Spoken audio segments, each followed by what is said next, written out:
மன்னாரிலிருந்து இன்று காலை பயணத்தை ஆரம்பிப்பதற்கு முன்னர் புனித சேவியர் கல்லூரி முன்றலில் வெற்றியாளர்களின் சுடரை 543வது படையணியின் பொது தொடர்பாடல் அதிகாரி மேஜர் UVA உடுவர ஏற்றி வைத்தார். மேஜர் WAI கயநாத், மன்னார் மாவட்ட செயலாளர் சரத் ரவீந்திர மற்றும் புனித சேவியர் கல்லூரியின் அதிபர் அருட்தந்தை ஜோசப் ஆகஸ்டின் உள்ளிட்ட பலரும் இதன் போது பிரசன்னமாக இருந்தனர்.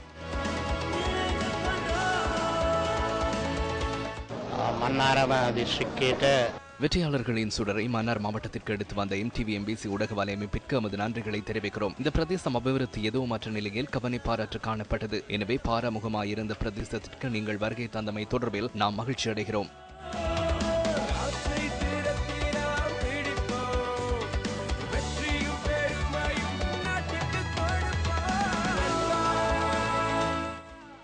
மன்னாரிலிருந்து பயணித்த வெற்றியாளர்களின் சுடர் உயிலன்குளம் நகரை சென்றடைந்தது.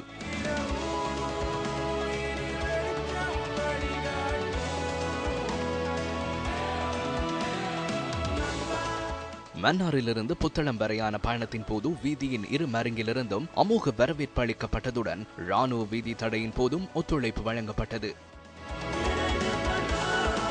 தேசிய ரீதியிலும் சர்வதேச ரீதியிலும் சாதனை படைப்பதற்கு முயற்சிக்கும் வீரர்களை வெளிக்கொணரும் நோக்கில் MTV MBC ஊடக வலையமைப்பு இந்த தொடரணியை ஏற்பாடு செய்துள்ளது. தேசிய இளைஞர் சபைகள் மன்றம் மற்றும் இலங்கை இளைஞர் சமூக சம்மேளனத்தினால் இந்த வெற்றியாளர் சுடருக்கான ஒத்துழைப்பு வழங்கப்படுகிறது. வரலாற்று சிறப்புமிக்க பல இடங்களை கடந்து வந்த வெற்றியாளர்களின் சுடர் பயணம் எழுவான்குளத்தை அடைந்த போது எழுவான்குளம் சிங்கள கல்லூரி மாணவர்கள் உற்சாக வரவேற்பளித்தனர்.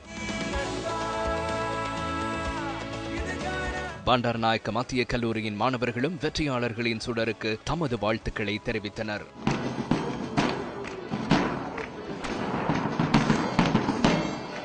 சுடரை ஏந்தி வந்த கமில அலன் கெரோ அதனை தனுஷ்க அஷேன் பெர்னாண்டோவிடம் கையளித்தார். வென்னப்புவ ஜோசப் வாஸ் கல்லூரியின் மாணவரான தனுஷ்க மெய்வல்லுநர் போட்டிகளில் உயரம் பாய்தல் போட்டியில் திறமைகளை வெளிப்படுத்தியிருந்தார். 2009ஆம் ஆண்டு மற்றும் 2012ஆம் ஆண்டுக்கான ஆசிய இளைஞர் மெய்வல்லுநர் போட்டிகளிலும் அவர் கலந்து கொண்டிருந்தார்.